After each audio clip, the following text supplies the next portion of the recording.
Welcome to United We Spay, the show dedicated to promoting affordable spay-neuter services nationwide. Each episode delves into the heart of the movement, sharing inspiring stories and driving positive change. Our goal is to raise awareness, educate, and empower, addressing overpopulation's root causes to ensure every animal has a chance for a better life. Hosted by Stacy LeBaron and the United Spay Alliance team, we're on a mission to change lives. Fed up with the fixation on symptoms in the animal welfare conversation, it's time to change the narrative. Join us on United We Spay, where we make a difference by spreading knowledge and building a compassionate world for animals. Let's put prevention first and spotlight spay-neuter in the animal welfare space. Recruiting and retention, the twin challenges of the veterinary profession. In this episode, we delve into the pressing issue of the veterinary workforce shortage. Presented by Stacy Pursell at the United Spay Alliance Conference, we uncover a concerning trend that while new veterinary graduates match retirement rates, we still fall short in addressing the industry's growth. The podcast reveals a looming crisis, citing projections from the Bureau of Labor Statistics and a recent report by Mars Veterinary Health. By 2030, the industry may require up to 55,000 new veterinarians, far surpassing current graduate entry rates. Join us as we dissect the challenges, contemplate solutions, and shed light on the future of veterinary care. Essential listening for anyone connected to the profession. The following presentation was recorded on October 13th, 2023.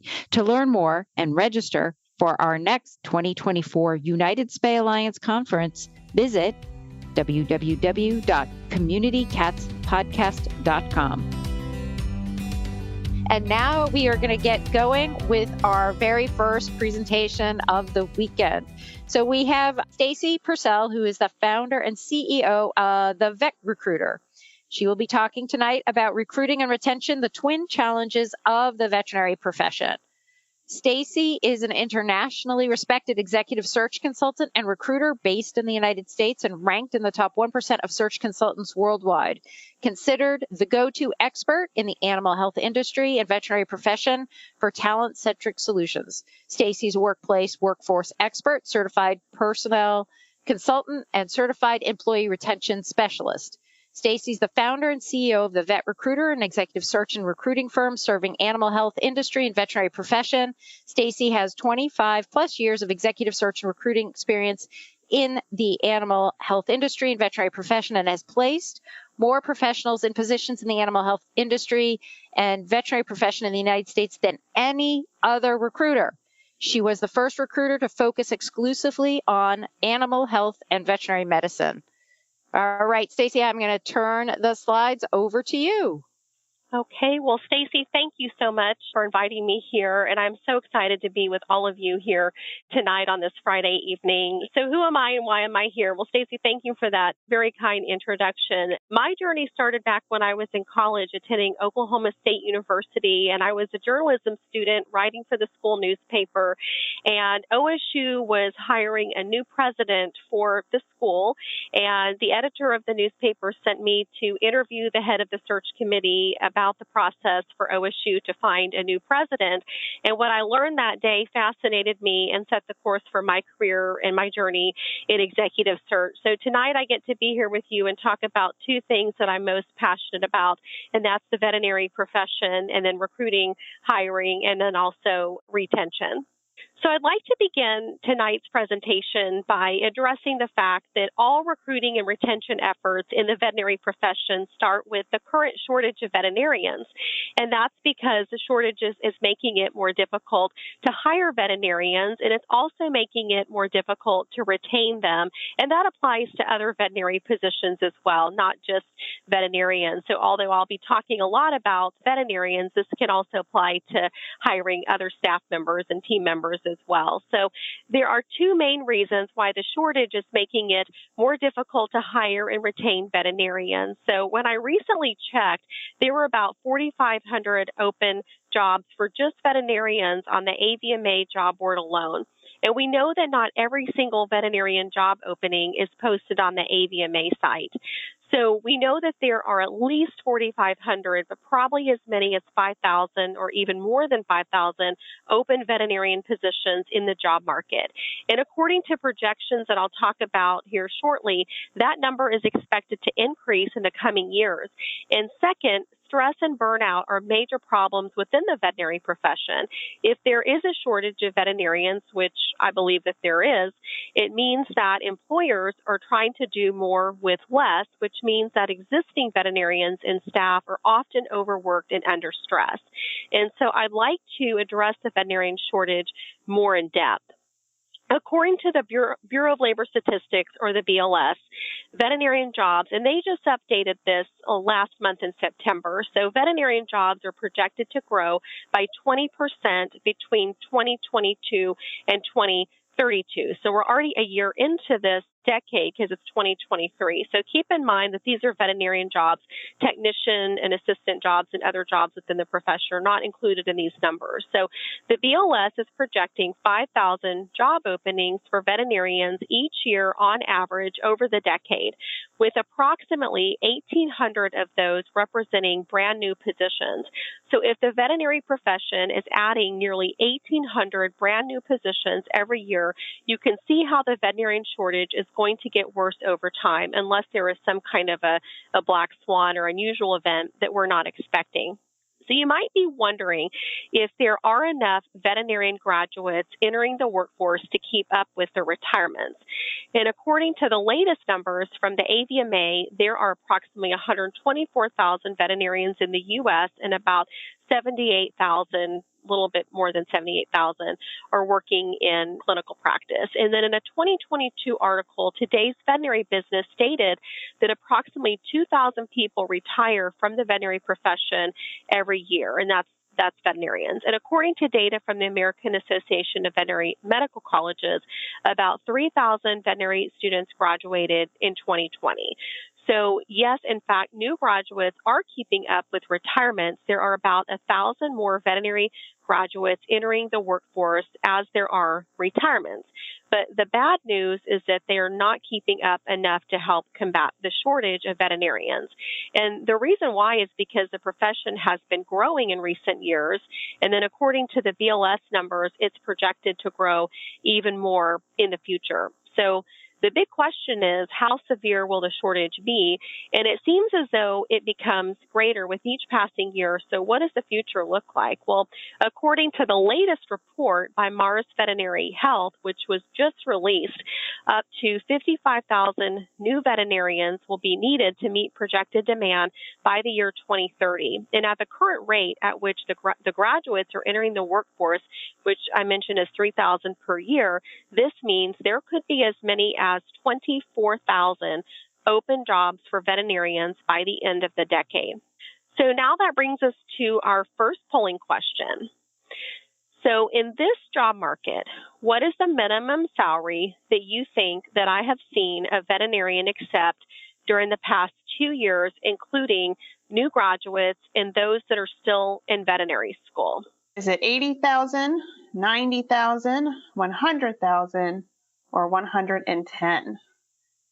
All right, I'm going to go ahead and let's close that and let's share the results. So the poll results are 43% of attendees think it's 80,000, and then 28% think it is 90,000.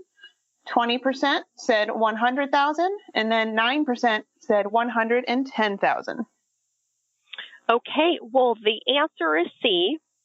It's 100,000, and I'll provide more information about that in just a few minutes. So thank you, everybody, for taking this poll. So the law of supply and demand has dictated that the cost of hiring and retaining veterinarians has increased, and it's done so dramatically during the past 12 to 18 months, and really in the recent 3 to 4 years, but especially in the last 18 months or so. So according to salary.com, the average salary for a veterinarian as of September 25th is $105,840. And we haven't seen in our firm any offers to veterinarians being accepted that are below $100,000 in base salary for a full-time veterinarian over the past 2 years. And this applies to new graduates. So graduates in veterinary students that are still in school are asking for and receiving starting salaries in the range of $100,000 to $150,000 right out of school. In fact, students are receiving offers in this range before they even graduate, and many are receiving multiple offers prior to commencement. And we've even seen situations where new graduates will accept an offer, and companies will start paying them before they've even started the position, which is something that I've never seen before except for in the last 18 months or so. So experienced veterinarians are receiving even more in terms of starting salary. So we're seeing veterinarians with 3 or more years of experience that are asking for and receiving salaries of $140,000, and then those in clinical practice, many of them are also getting production. And so we're seeing some ER veterinarians that are asking for salaries between $200,000 and $250,000 before they'll consider making a job change. And they'll say that they can make more money doing relief work. So to take a full-time position, it has to be worth their while. And believe it or not, we have seen salary ranges as high as $300,000 in general practice for an experienced doctor with medical director responsibilities on the East Coast. And that would be specifically in the New York City area. And we've seen offers as high as $275,000 on the West Coast in places like San Francisco. In addition, almost every job offer that we're seeing, includes a sign-on bonus of some kind. So these bonuses are typically in the range of $10,000 to $20,000, but we've seen them as high as $100,000. And we've also seen multi-year sign-on and retention bonuses as high as $250,000. So that's somebody that agrees to come on and stay for a period of, say, 3 years, and that they'll usually get a sign-on bonus up front, and then they'll get a retention bonus each year that they stay after that. And the signing bonuses is an area where hiring and retention are overlapping in this market, and that's because some employers are offering larger signing bonuses to candidates who are willing to commit to a certain number of years with the organization. And I've seen some employers that are locking in new employees in for 4 or 5 years. And so in that way, what the employer is attempting to do is accomplish both of their objectives, both the hiring and the retention of veterinarians at the same time. And this is because veterinarians are in high demand. Also, there is no job hopping stigma in the job market anymore. It's become customary for some people to leave their jobs after as short as 18 months or 2 years, and in some cases, even less time than that. In April, I was speaking at one of the veterinary schools, and the professor that invited me there to speak told me that a third of their 2022 graduates were already on their second job. And so that when I spoke in April of this year, those graduates had graduated in May of the previous year, and a third were already on their second job. Also, according to a recent LinkedIn study, candidates used to update their LinkedIn profile to open to work after 90 days on the job. But now some people are opening themselves up on LinkedIn to open to work as early as their second day on the job. And as you might guess, some people are taking advantage of the current conditions. However, they sometimes do that in ways that you might not anticipate. For example, I've heard from multiple sources, including from the professor that invited me to speak at the veterinary school in April, that there are some veterinarians, including some new graduates, who are exploring new job opportunities right now with the intent of securing the biggest sign-on bonuses possible so they can use those bonuses to pay off their student loans. And then some are doing that and leaving the profession altogether. And the main reason that they're doing so is because they say of stress. And so burnout is one of the biggest problems in the veterinary profession right now. And according to research published by the Cornell Center for Veterinary Business and Entrepreneurship a year ago, workplace burnout cost the veterinary profession $2 billion per year. And according to Merck Animal Health's third veterinarian well-being study, 30% of veterinarians reported that they were experiencing a high level of burnout. Because of the veterinarian shortage, I've also seen instances in which an employer will pay for the legal fees of a new veterinarian who is being taken to court by their previous employer because of a non-compete that they've signed. And I've personally seen this. And this is one of the things that I had never seen over the last 26 years as a recruiter in the veterinary space until recently. It's also noteworthy that the Federal Trade Commission is in the process of possibly banning non-compete clauses nationwide, which would have an effect on the veterinary profession among other professions and industries. And we'll likely hear the FTC's final decision by the spring of 2024, because they put it off until next year. If this FTC proposal becomes a law, it would apply to all non-compete agreements, meaning not only those that would have been theoretically signed in the future, but also those agreements that already exist. For an existing non-compete clause, the employer would have 180 days to provide formal written notice of rescission to both existing and former employees bound by a non-compete clause. So if non-compete agreements are banned, that means it will become even easier for people to explore opportunities and change jobs, which means that it will become more difficult for employers to retain the veterinarians and other people they have on staff. And so this is why employers have been taking these extraordinary measures to both hire and retain veterinarians. However, and I want to make sure that that everybody hears me say this, non-compete clauses are not the best way to retain people. And I'll be talking about retention and how to be an employer of choice shortly. So employers are also utilizing student loan repayment programs as a way of recruiting veterinarians, especially in rural areas.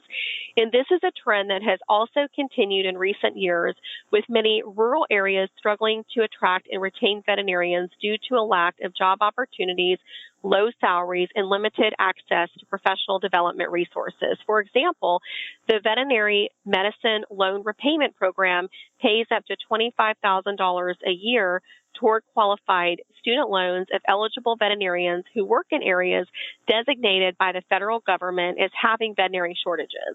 And qualifying veterinarians agree to serve in these areas for at least 3 years. And I know that there are many hiring managers and practice owners who would love to know that the veterinarians they're hiring will be there for at least 3 years. And employers are also paying for relocation packages in order to hire veterinarians who may not be in their geographic region. So like signing bonuses, these are becoming more common as employers find it difficult to close a veterinarian candidate without including some kind of relocation assistance in the offer if a move is needed. So how do we combat this, and what can we do to hire veterinarians in the midst of the shortage that we're experiencing? Well, the first thing is the proper mindset, because thought precedes action. And what you think about the hiring and recruiting process has an impact on what you do regarding it, and specifically what you do with the candidates who are a part of that process. And the problem is that if a hiring manager has any misguided notions or mistaken beliefs about the process or the candidates, then that'll have a negative effect on your hiring effort. So the question is, what is the proper mindset when it comes to hiring in this competitive market? So when I started out in executive search more than 26 years ago, and when I first got into executive search, I was placing executives at Fortune 500 companies, and I worked a lot in the consumer packaged goods space, placing executives with human food and beverage companies. And how I transitioned into the veterinary space is one of my clients had a pet food company, and they needed to hire a veterinarian for an executive high-level role. But, more than 26 years ago when I started, and as I transitioned into the veterinary space, the employer-candidate dynamic was so different than it is today. And it was generally acknowledged that the onus was on the job seeker or the candidate to do nearly all of the heavy lifting during the hiring process. The candidate was the one that had to prove themselves. The candidate had to prove their worth to the hiring manager or to the hiring organization. However, in the recent years, that leverage has been shifting, and this shift has been even more pronounced within the veterinary profession because of the shortage of a number of qualified candidates. And so in many cases, the employer has needed or needs the candidate more than the candidate has needed the employer's job. And this has especially been the case with the best candidates, those that are in the top 10% of the talent pool. So the proper mindset for hiring in this competitive market is the tough reality that you need the candidate more than they need you. And I know that's not a a popular mindset for employers to have, but it's one that needs to be had if we want to experience hiring success. So now that we've talked about the proper mindset, let's discuss the mindset that job seekers and candidates recently had in this marketplace. And this is another change that's happened during the past 10 years and maybe even longer than that. So some of the younger candidates in the marketplace, and I'm talking about the millennial generation and Gen Z, they have what is called a consumer mindset. And so this means that they're used to having a multitude of options and also the power to make whatever choice they want to make. And so the rise of the internet, social media, and the digital age is the reason that the younger generations have this mindset, which has carried over from the larger economy to that of the employment marketplace. And so within the context of the job market, candidates are used to having a multitude of options when it comes to career opportunities. Last week, one of the recruiters in my firm spoke with a candidate who was a veterinarian who said that she was being recruited by 50 different veterinary employers, and she was having a hard time keeping it all straight. I don't know how she was keeping it all straight. But as I mentioned, top candidates have the leverage in the market, and since they do, that reinforces the consumer mindset that they already have. And so the bottom line is that candidates are accustomed to being wooed either by merchants that are attempting to make them customers or by employers that are trying to hire them as employees. So these changes are more pronounced for the millennial generation and Generation Z, and that's because they grew up while these changes were taking place, and as a result, the impact upon them is much greater than, say, Generation X. So with all of this in mind, I'd like to discuss your organization's hiring plans. So since top candidates still have the leverage and you still need to hire top candidates, then your hiring plan should mirror the realities of the current marketplace. And there's an acronym that fits how your plan needs to be when trying to hire the best candidates. And that acronym is FUN, which stands for flexible, urgent, and nimble. So make your hiring process fun. And I'm going to address each of these words and what they mean in terms of your organization's hiring effort. So first of all, what does it mean for your hiring plan to be flexible? Well, this speaks to the overall hiring plan and specifically the hiring process from beginning to end.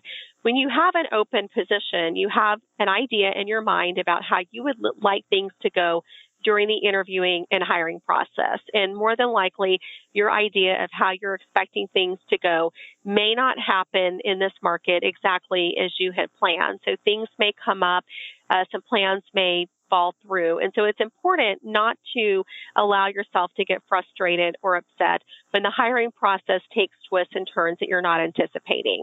Instead, learn to move with the ebbs and flows of the process and view unexpected circumstances as an opportunity instead of as adversity.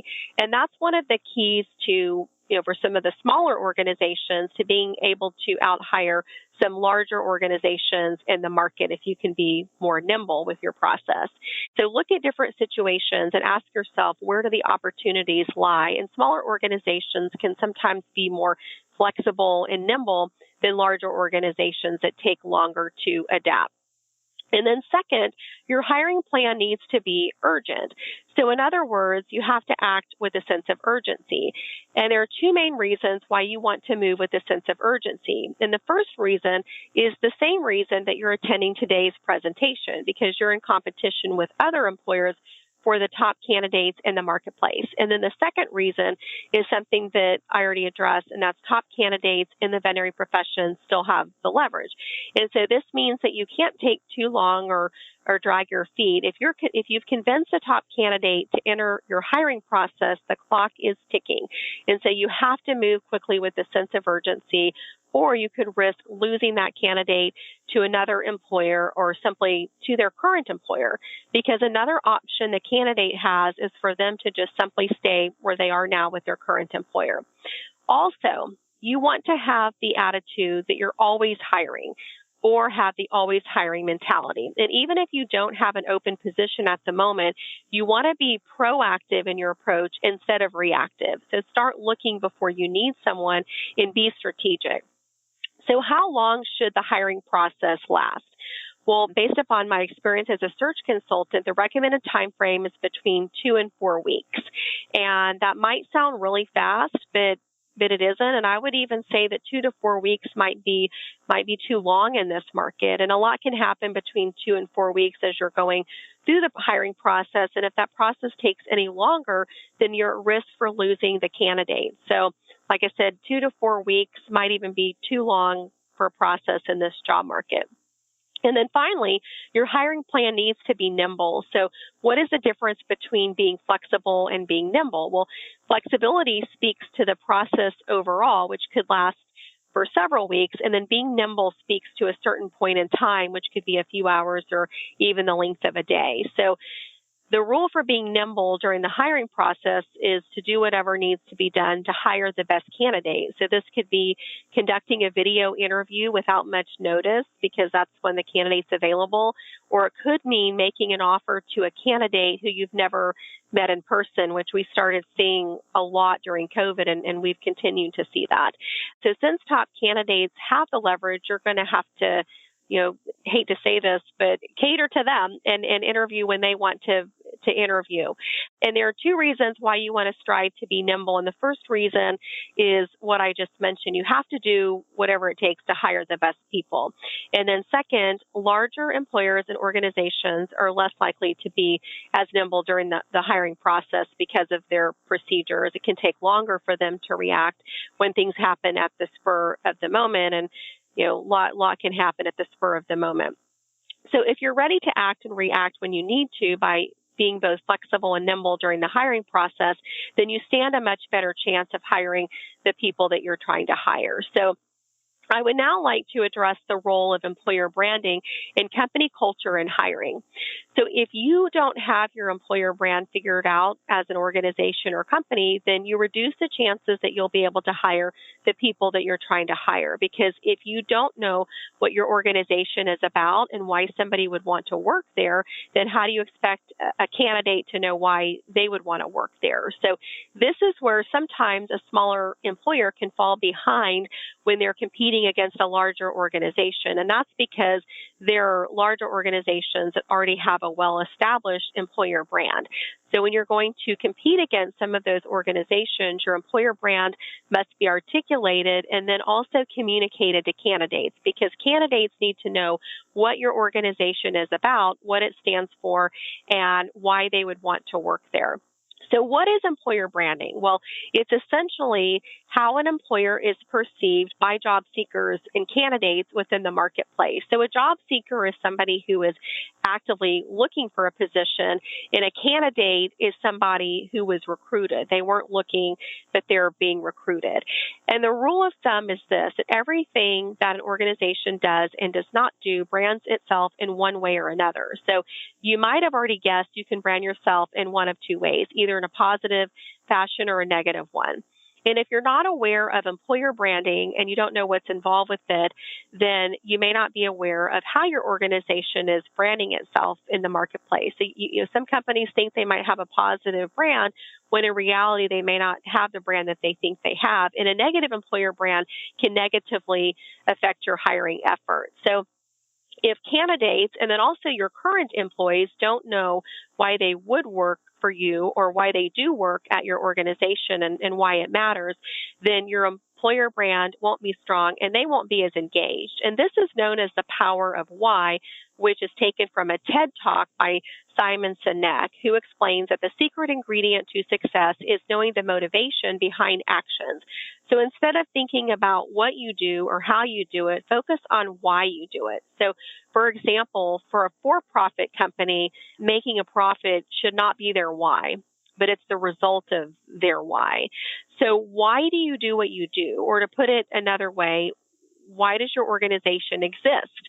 And if you feel like you don't have a why, think about what gets you out of bed in the morning. What are you doing for the greater good? What is your team doing for the greater good? And why does your team get out of bed in the morning to go do the work that they're doing? And this is important because the answers to these questions form your employee value proposition or your EVP. So your EVP isn't about salary, benefits, or flexible work arrangements. It's a statement that describes the culture of your organization, who you are, and what you stand for. So an example would be your why might be, we believe in the value of a lifelong relationship between a pet owner and their furry family member. And then your what could be, we treat your pets like family, and that backs up your why. And then your how could be, we offer cutting edge medicine. And then when you put it all together, you would have something like this. We believe in the value of a lifelong relationship between a pet owner and their furry family member. We promote this value by offering cutting-edge medicine and treating your pet like it was one of our own. And as you probably know, online review sites of employers have become very prevalent and important during the past years. And you can use these to measure and assess your employer brand. So in addition to Glassdoor, there's also Google reviews, and then many others such as GreatPlaceToWork.com, Indeed, Comparably.com, and CareerBliss.com. And online reviews carry tremendous weight, especially with millennials and Generation Z. So as an employer, you have to identify these sites, monitor your reviews, and manage your employer brand. And I'd like to illustrate the importance of an employer branding with a case study. So a company reached out to me for help with filling a position that had been open for 6 months. And I almost don't want to share this story because there's a lot of positions that have been open for more than 6 months. But this company had been trying to fill this role on their own without success, and then they called me to ask me to help them fill it. So I reached out to a potential candidate about the role. When I spoke to him, he said, well, hasn't that position been open for 6 months? Why can't they fill it? What's wrong with it?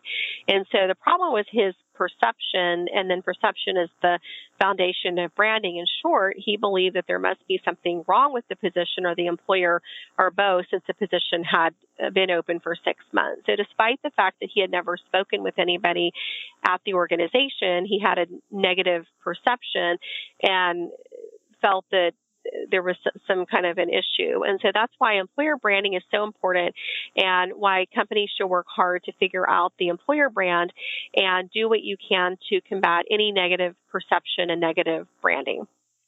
So before we move on, I have another polling question. So which of the following statements is false? So we have A, B, C, and D. So A is counter offers are not very common in the veterinary profession. B is the onboarding process begins as soon as the candidate accepts your offer. C, it's possible for candidates to start thinking about quitting as soon as they start the first day on the job.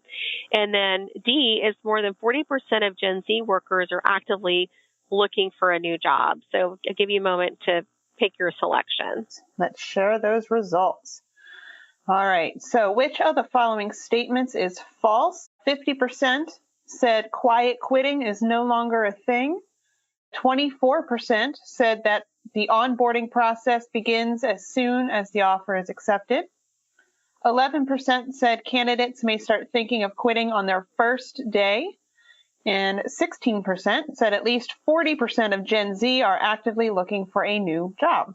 Okay, so the answer, and I couldn't see the poll, but as I was hearing them, did A say counteroffers are not very common? Sorry. The answer I had was that quiet quitting is no longer a thing. Okay. Well, something happened with that poll because the question I had here was different than the one you just read. So my apologies. I don't know what happened there. But the choices I had were counteroffers are not very common. The onboarding process begins as soon as the candidate accepts the offer. It's possible for candidates to start thinking about quitting as soon as they start the first day on the job. And then more than 40% of Gen Z workers are actively looking for a new job. And so the answer is A, the counter offers are not very common in the veterinary profession. That was a statement that was false. And I'll share the reason why. And thank you for everyone who participated in that poll. So the next part of my presentation is going to focus on retention. So keep in mind there are different stages for retention, and I call these early stage, mid stage, and late stage retention. And the approach and steps that you take are different for each one. So although you might not have considered this before, the retention of your new employee does not begin as soon as they start work with your organization. Actually, retention begins as soon as they accept the offer of employment, because things can happen during the 2-week period between when they accept your job offer and when they officially start work. They could decide that they no longer want the job after they've already accepted it. They could receive an offer from another employer, or they could receive and accept a counter offer from their current employer. So, gone are the days, and, this is not the case with everybody, but gone are the days where a candidate would accept an offer and you could count on the fact that they're going to, show up for work. Because we've seen, a number of instances where that's not the case anymore. And then because counteroffers are more prevalent, these candidates or these employees are getting counteroffers from their current employer in an effort to try to entice them to stay.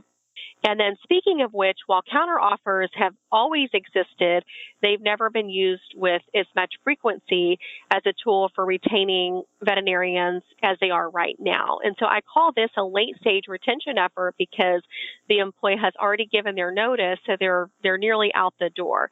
And in short, employers are in such need for veterinarians, and many veterinarians who accept a new job offer are receiving a counteroffer because their current employer doesn't want to lose them. And then sometimes they're surprised when their employer makes them a counteroffer because they weren't expecting it or they hadn't encountered that happening before. And there are 3 stages for combating a counteroffer. The first is accurately gauge the candidate's sincerity. 2 is prepare the candidate for the possibility of a counteroffer. And 3 is to provide a superb onboarding experience, because when you're hiring somebody and they've agreed to come work for you, you don't want them to take a counteroffer and stay with their current employer. You want to keep them moving forward with you. So I'd like to address the early stage retention, and there are 4 steps involved with this retention stage. So first of all, make sure that you onboard the new employee with excellence and keep them engaged during that 2-week period, or however many weeks it is, before they officially start work. And have the members of leadership reach out to congratulate them and express their excitement. So continue to make them feel wanted, because this helps to assure them that they've made the right decision. And then in addition, set concrete expectations.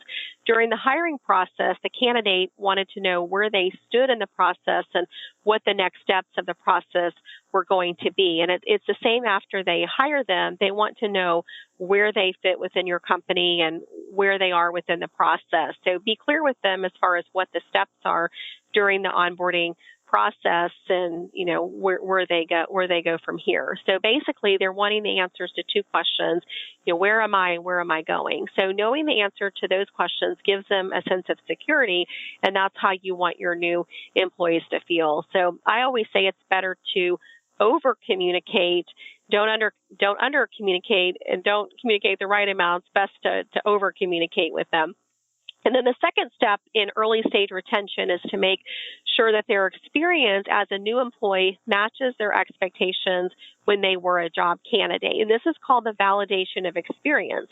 When a new employee is hired, what they expect to experience during their employment needs to match their actual experience, because if it doesn't, then they could be a flight risk. And this is one of the reasons why new employees begin thinking about leaving soon after they've been hired. They were told one thing during the hiring process, or they were expecting one thing during the hiring process, but then they experienced another once they joined the organization. And so that contributes to people that leave after 6 months or less in the position. So an overriding best practice in terms of early stage retention and the validation of experience is this: if you brand yourself in a certain way to job candidates, then you must back it up with a company culture that is a full and accurate reflection of your branding efforts after you've hired them. And this confirms in your new employee's mind that they made the right decision in joining your team. If they don't get this validation immediately, then they could become a retention risk. So there are three main ways to ensure that your new employee experiences the validation of experience. So one is to deliver on what you sold them at the beginning during the interviewing and hiring process. Don't do what we call a bait and switch. And then two, make sure they're being competitively compensated. And then three, show respect, appreciation, and support. So something that I've seen in the last couple of years that I hadn't seen, well, I shouldn't say I hadn't ever seen it. I have seen it with large corporations where they will give a candidate an appreciation gift just for interviewing. So when I used to do a lot more work for Fortune 500 companies in the consumer packaged goods space, I would see HR directors, not drop off like a gift basket at a hotel where a candidate was staying, or like a food basket or something. But now we're seeing this in the veterinary profession where somebody comes to interview and the employer is giving them some kind of a gift to thank them for interviewing. So it doesn't do any good to brand yourself well to great candidates and then have those people join your team and then have them quit shortly thereafter. And not only that, but if they do leave because your branding was inconsistent or they believe they were misled, then they'll also tell other people about those experiences, and that's how employers get a branding problem. And I have a story to illustrate this. So we placed a veterinarian with a group of practices. They had 9 practices in the area. And our candidate took the position because it was in a clinic that was right by his house. But then they had somebody quit at one of the other locations. It was about an hour from his house. And so they asked him to move over to that clinic. And so he was going from a very short commute to about an hour commute. And so then after he was there for a very short time, he started to think about quitting. And so he called me and we spoke, and I spoke with our client, and they agreed to move him back to the original practice. But he felt like there was a bait and switch. And so that's an example of what a candidate would consider a bait and switch. They were expecting one thing and then they got there and it became something different. So the third step involved in early stage retention of a new employee is maintaining consistent communication after the hire. So this is the best way to keep the new employee engaged during the early stages of their tenure. On the reality show alone, there is a term known as drop shock, and that's where contestants experience that's what contestants experience when the producers drop them in the middle of nowhere in a helicopter and then they fly off. So new employees can experience the same thing. In other words, you don't want your new employees to feel as though they've been dropped into unfamiliar territory all alone with no one to lend a helping hand. So you want to make sure that they're fully supported. And then the fourth step in early stage retention is gauging the new employee's level of engagement over time. And the time frame involved here is about within the first 4 to 6 weeks. So an employee's level of engagement is a true test of whether or not they're planning to leave. And remember that engagement can wane over time. And that's why it's critical to ensure that a new employee is thoroughly engaged at the very start of their employment. And that way, if their engagement does wane, it won't decrease to a dangerous level. It makes sense that you will want to monitor an employee who's been at the company 4 to 6 weeks more than you would someone who's been there for a couple of years. So you want to closely monitor their engagement at the beginning of the time when you first hired them.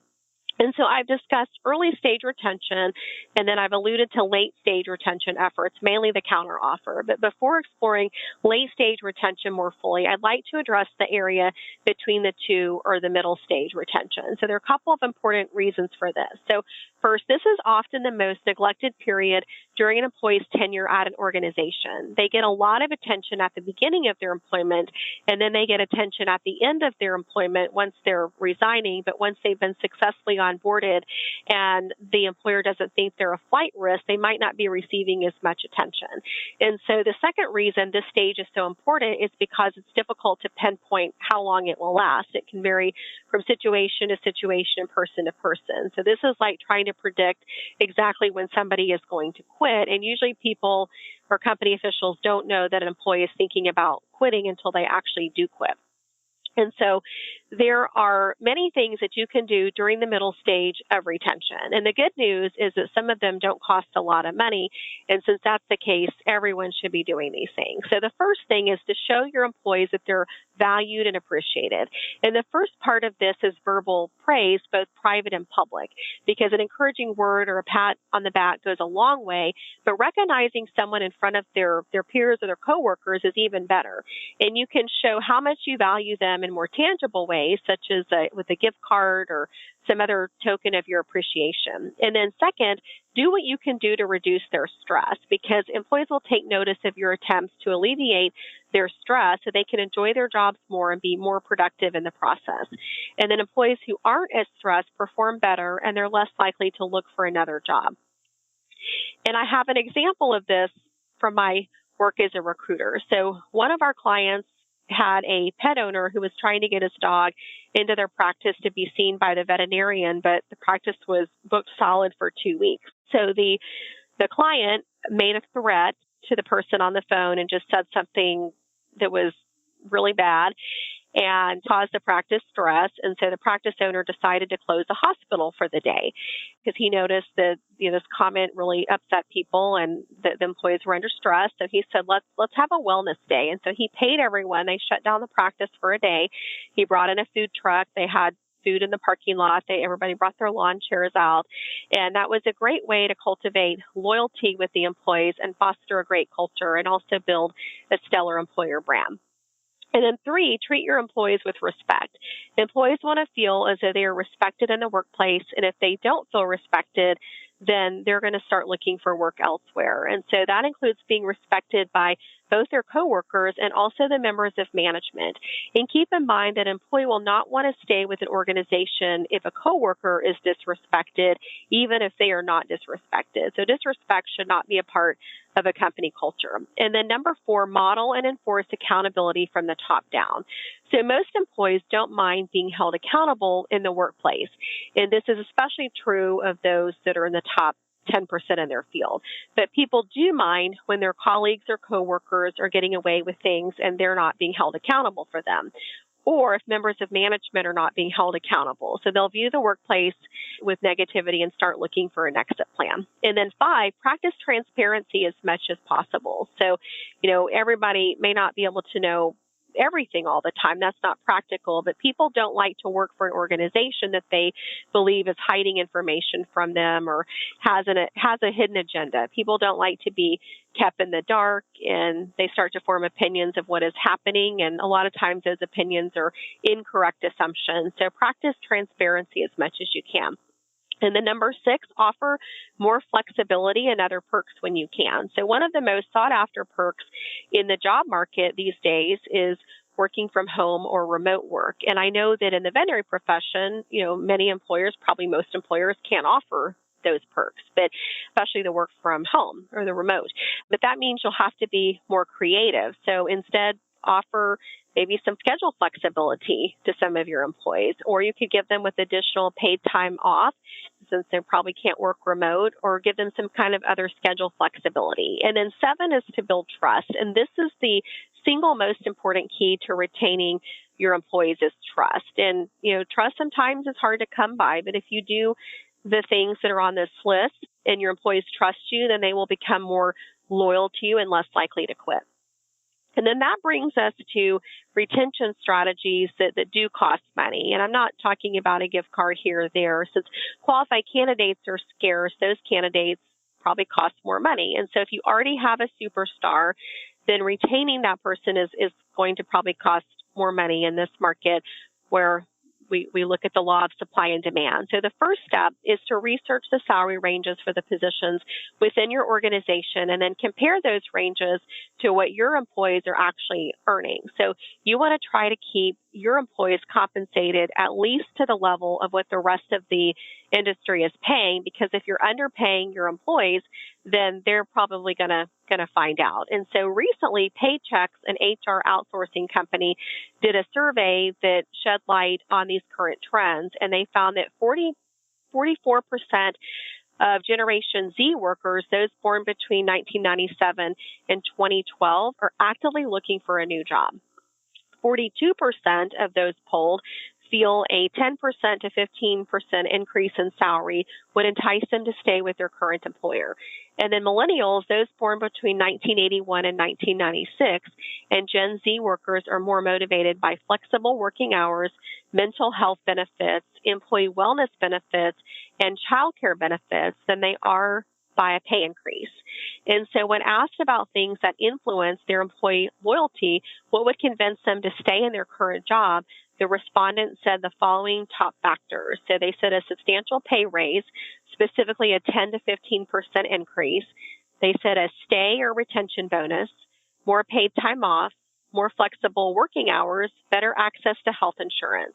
And so as you can see, the survey participants emphasize the fact that it would take a 10 to 15% increase for them to stay. And unfortunately, the standard pay increase, especially during employee review time, has hovered around 3%. And so that tells us that the standard cost of living raises may not retain people for long. And then the second item that people pointed to in this survey was a stay bonus or retention bonus. And these are less common than salary increases, but could prove to be valuable, especially with top employees who may not be willing to stay for a 3% cost of living pay increase. So with this in mind, look over your list of employees. Who are your top employees? When was the last time they received a raise, and what was the amount of that raise? Was it a standard 3% cost of living raise? If so, then they might be at risk of leaving. So the best way to keep employees is to do so proactively and give out appropriate raises. So this brings us to the late stage retention strategy. So you want to avoid having to use these because it means that the employee intends to leave your organization and may have already accepted an offer somewhere else, and they're giving you notice that they're leaving. So I mentioned before that counter offers are being used as a retention strategy more today than in the past, but it's not a strategy that I would suggest using, because when you make a counter offer to an employee, what you're doing is admitting that you've been underpaying them for the value that they've been providing to the organization. And people don't usually leave their job because of money alone. There are usually other factors involved, which means that if an employee accepts a counter offer, it doesn't mean that the other issues will be automatically resolved. The counter offer could just make it easier for the employee to withstand those issues until they can't anymore. And then a second late stage retention strategy is a longer resignation bonus. And this really isn't a retention strategy since the employee is going to leave anyway. But depending upon the caliber of the employee and the position that they're leaving, you may want to reward them or pay them to give you a longer resignation period. If you can convince them to stay 4 weeks instead of the standard 2, then that could give you enough time to prepare for their departure and get a head start on finding their replacement. So that brings us to our next polling question. And the question is, which of the following is not a benefit of being known as an employer of choice? And the options are A, hiring top candidates in the market is easier. B, when employees do leave for whatever reason, it will be easier to promote from within. C, you don't have to be proactive or make an investment of time or energy to successfully recruit and hire.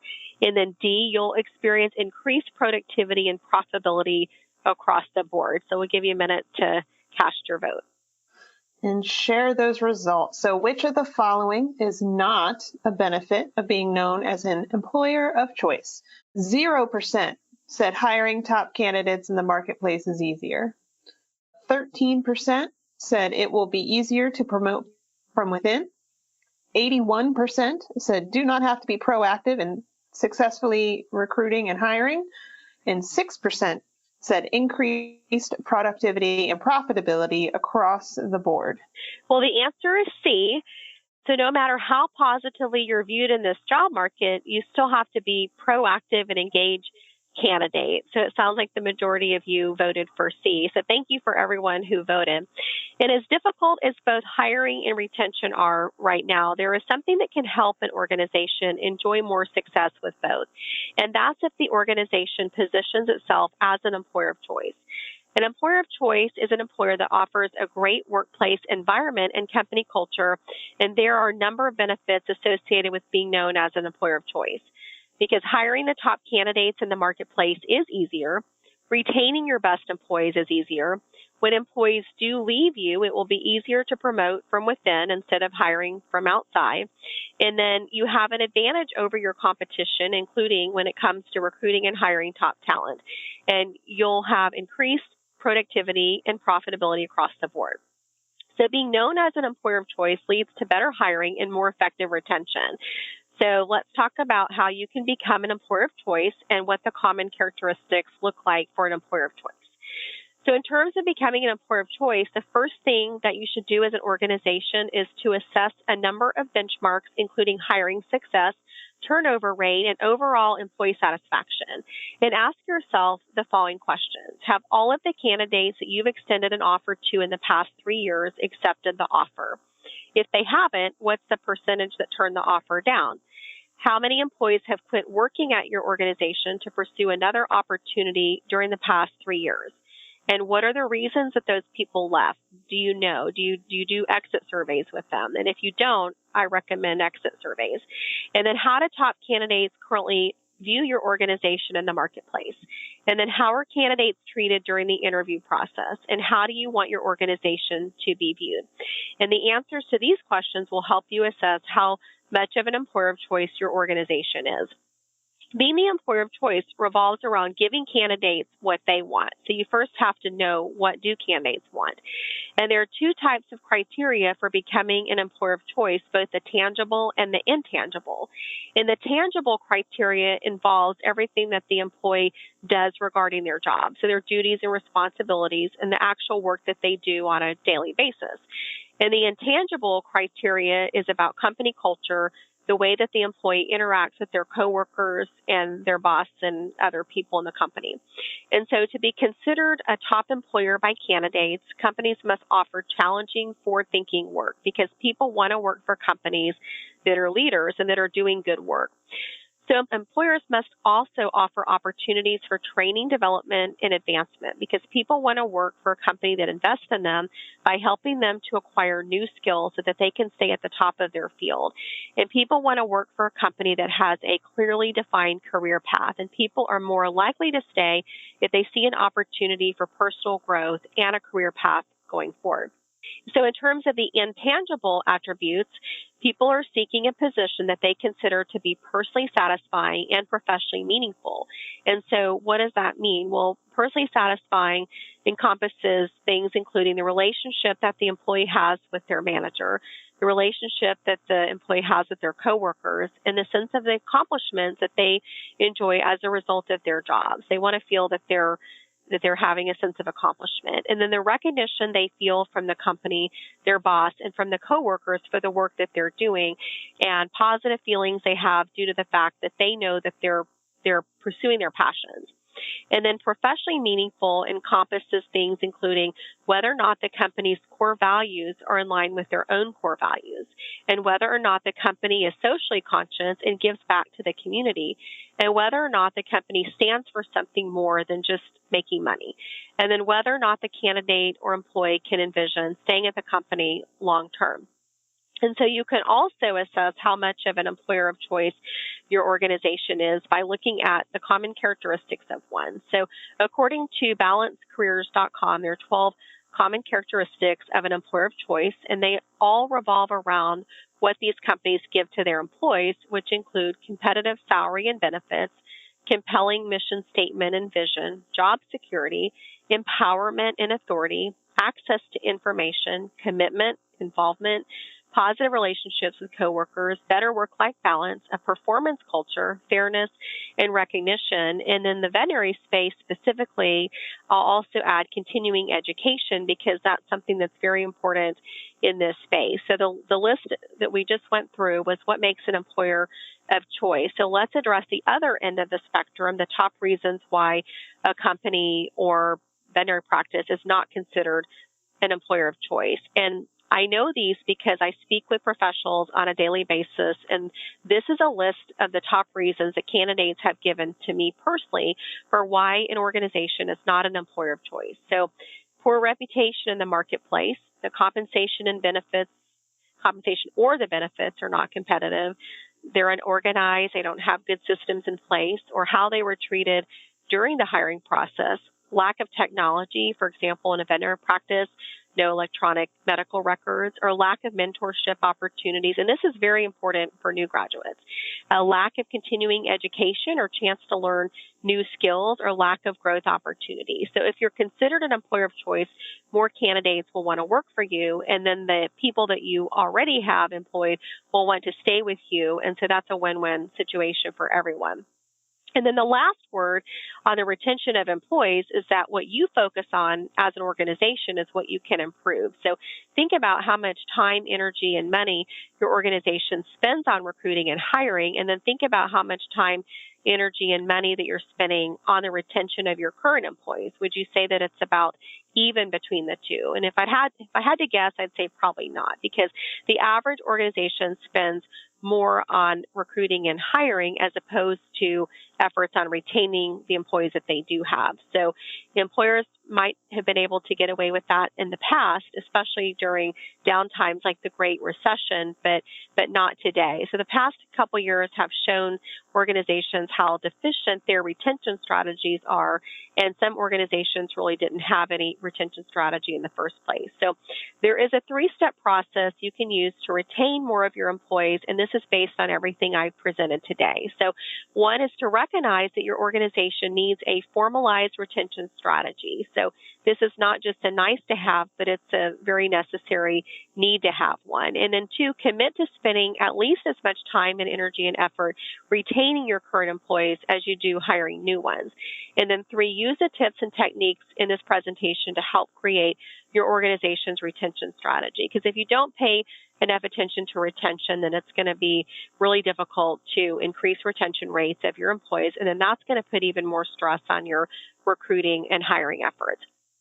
So I'm going to close today with a case study that shows how difficult it can be both to recruit and retain veterinarians in this job market. So the candidate in this story was a recent graduate. He was just 2 years out of school, and he was earning $84,000 in salary, and he said he felt very stagnant in his job and that there were no opportunities there for him to learn new skills because he felt like he had learned everything there, and he wasn't real excited about going to work every day. So he was talking with the recruiter in our firm about exploring the job market to see what else was out there.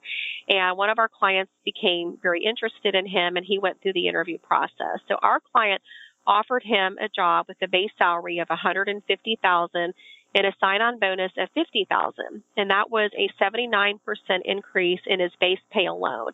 And when you consider the bonus, the total was $116,000 in additional compensation to accept our client's offer. And he was not even looking for $150,000; he would have been happy with $100,000. And so we did not give our client a number that he was expecting to earn, and he did not ask for $150,000, but our client offered him $150,000. So he went back to his current employer to let them know that he was accepting another offer. And then, as to be expected, his current employer made him a counteroffer. So his current employer offered to raise his base pay to $140,000 and give him a $40,000 retention bonus. And this was $20,000 less than what our client was offering him to move to their company. So then his current employer said that if he decided to leave, they were going to have to lay everyone off and close the veterinary clinic, because this was a 3-doctor practice. 2 doctors had left, and he was the only doctor left. So they said if he quit, they were going to have to lay off everybody in the clinic. So our client said they would hire everyone else from the clinic if he accepted the offer, and then he could have his choice of where he wanted to work, because our client had several clinics in the area. So our client was all in with this candidate. Well, then one of his in-laws said that staying at his current employer was a less risky move. They said the devil you know is better than the devil you don't know.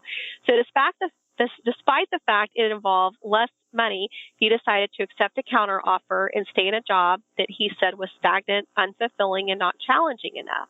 And so this story illustrates just how difficult it is to close and hire veterinarians in this market. You can make them your best offer, and then their current employer can make them a counteroffer and entice them to stay. And so, in fact, some candidates are interviewing just to try to get an offer to take back to their current employer so they can get a counteroffer or a pay raise because their employer knew they were out interviewing.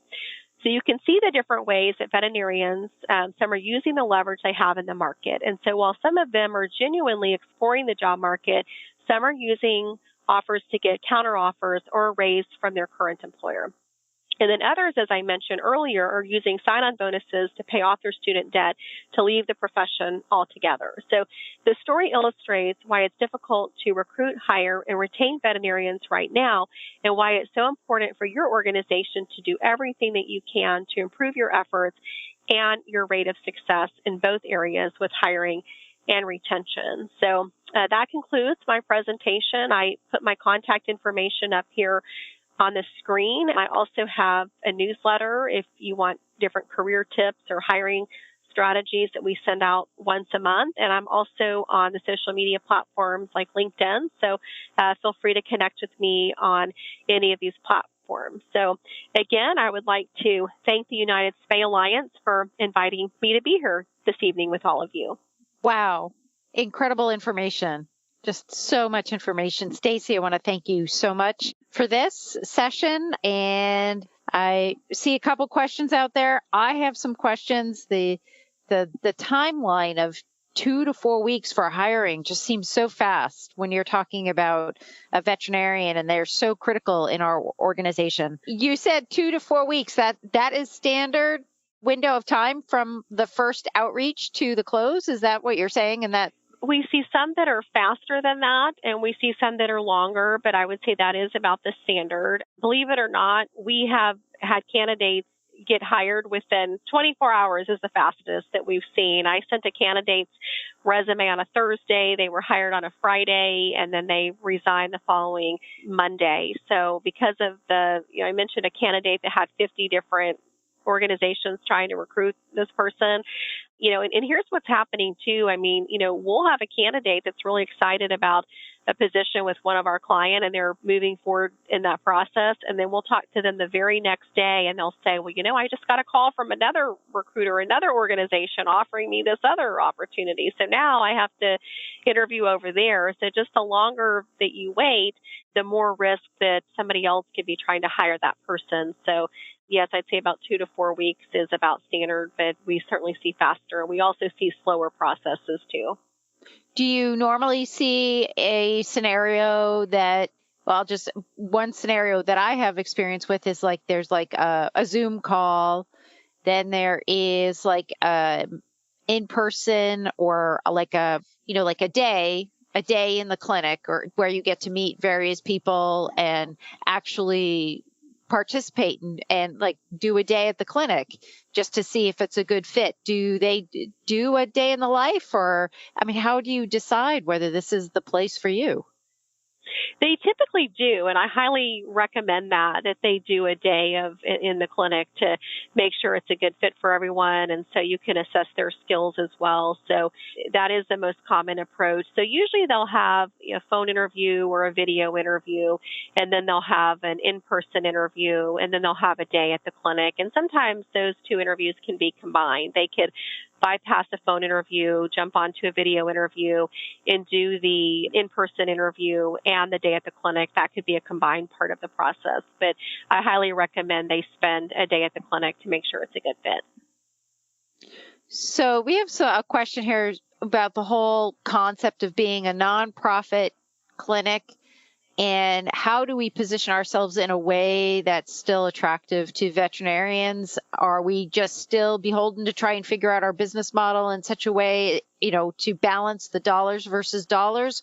Or is there something we can do within our culture, within our organization that, like you said in the scenario, that veterinarian was willing to take a little bit lower pay because they knew the environment better? So as being a nonprofit spay-neuter clinic, would you have any ideas of, sort of how do we compete against the others? Yes, I would say that it goes back to what you said, your why. Why would they want to be there? And, not everybody's motivated by money. So I always say you have to kind of find your tribe. You have to find those people that are going to be the right fit with your organization. And there are some people that, like probably most everybody here today, they want to work for the nonprofit organization. They don't want to work for it because it's very mission driven. And so you've got to find those right people that your mission resonates, what you're doing on a daily basis resonates with them, and that's what they want to do. So, somebody, if you're a nonprofit and the person's their number one priority is to make money, and you're not able to offer them the most money, that person's probably not going to be the right fit for you. Mm-hmm. Yeah. What is the average lifespan of a veterinarian in a practice? Oh my goodness. I have to think about that. I don't know if I have any data at my fingertips to answer that question. When I mentioned that I had spoken at one of the vet schools and I mentioned the percentage of their graduates who had already left within a year, I mean, it's becoming, like I said earlier, job hopping is not a stigma anymore. And so, we see a lot of cases where people will sign a year agreement and then a year later, after that year, they go looking, for something else. But I don't know that I have any data at my fingertips on the average lifespan. Mm-hmm. But I will know that the next time we talk. So if we're looking at a candidate for our clinics, should I be concerned if they're only spending a year at a clinic over the last, they've gone to 3 different clinics and they spend 12 months? I mean, is it worth my time to hire somebody who's only got an average of a 12-month stay? I would say that depends on the situation. There may be times where it might be your only option because you need somebody and, that's the option that you have. Or if you're in a situation where, you're not as needy, you might be able to take more time to find somebody who has not changed jobs as often. But, when I first got started at executive search and recruiting, I would have clients that would say, don't send me anybody that's had more than 3 jobs in 10 years. And now, we get so many resumes where people have had 3 jobs in the same year. In fact, one of our clients has had 3 directors of talent acquisition in their company in a 12-month period. They've had that job turn over 3 times in 12 months. So just across the board, not just in the veterinary space, but in talking with recruiters and other professions, it's becoming very common with some of these younger generations just to change jobs often.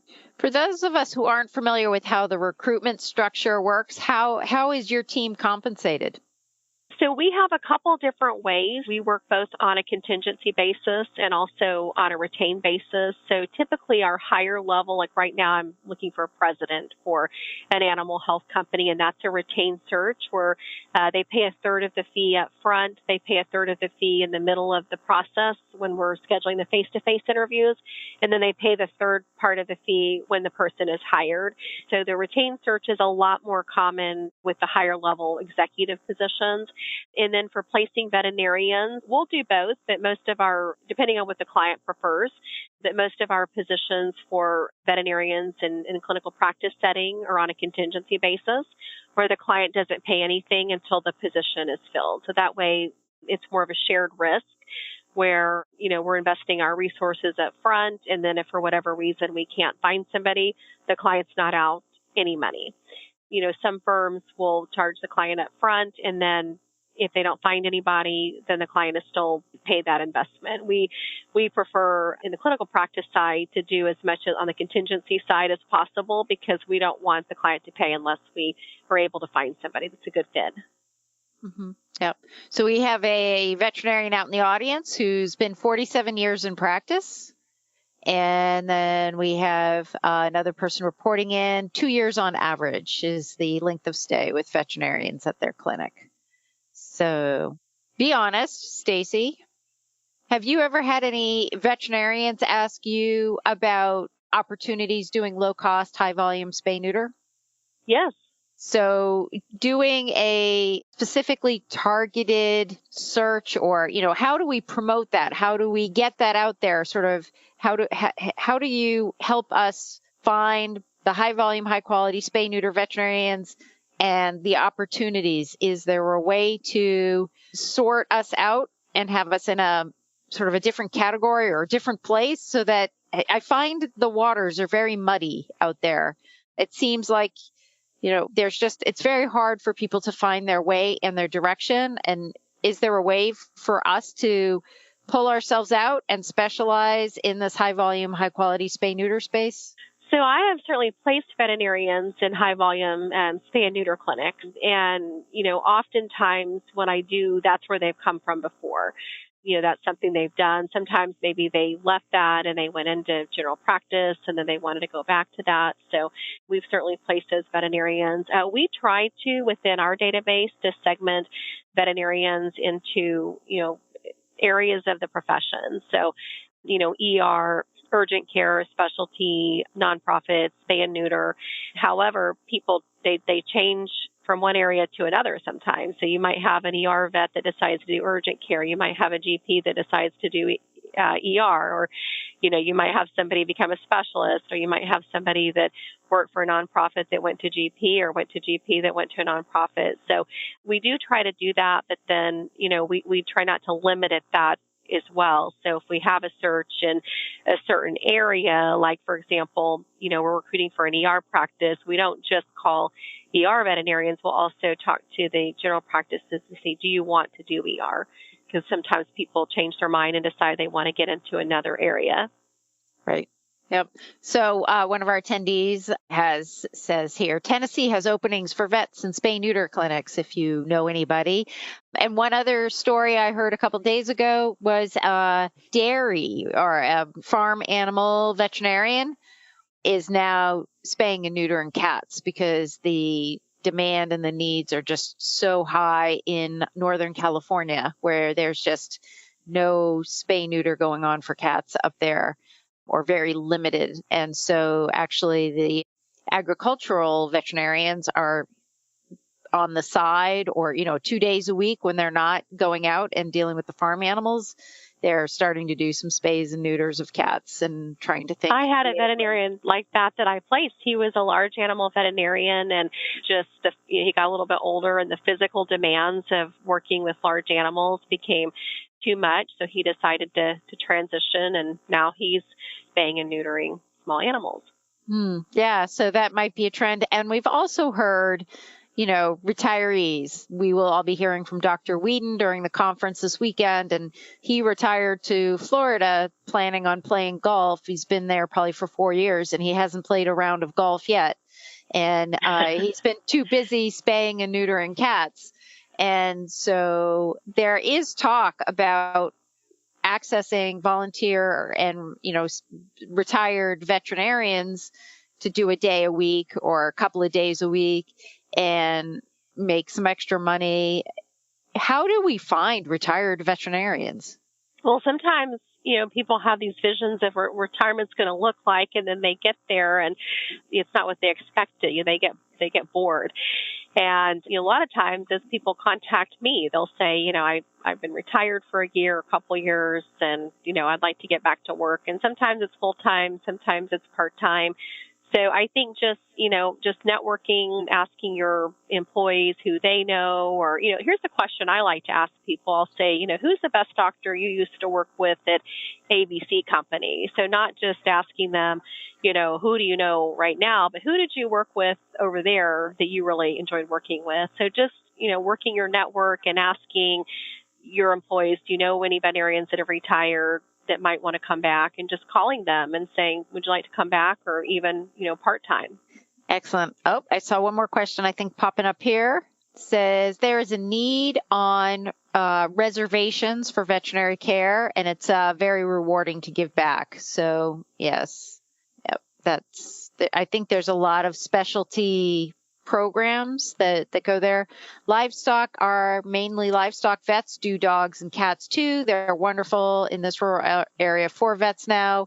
They still have to wait a while for surgery appointments, but the livestock vets are doing dogs and cats also now. So it seems like we're having to be creative and thinking through things and really looking at different options and opportunities. Stacy, this was tremendous, absolutely tremendous. I really appreciate you. Your presentation is fantastic. Everybody, her contact information is right there on the slide. These slides are part of the handout. And so if you want to have further questions with Stacy, it's right there. You have a team, right? You have a team working for you, don't you, at the Vet Recruiter? Yes. Yeah, we have a team. And Stacy, thank you so much again for inviting me. And I love the fact that both of our names are Stacy and we both spell them the right way. Yes, I know. It's actually this week I have met you and I met another Stacy this week. So it seems to be the week of Stacy's. I usually don't run into it. She spelled it the correct way too. So, and that was a veterinarian, Stacy. So I should introduce you to her. But she was fantastic. So Stacy, thank you so much. The Vet Recruiter, we're really kicking off this conference with the heaviest topic out there, the most popular topic out there for sure too.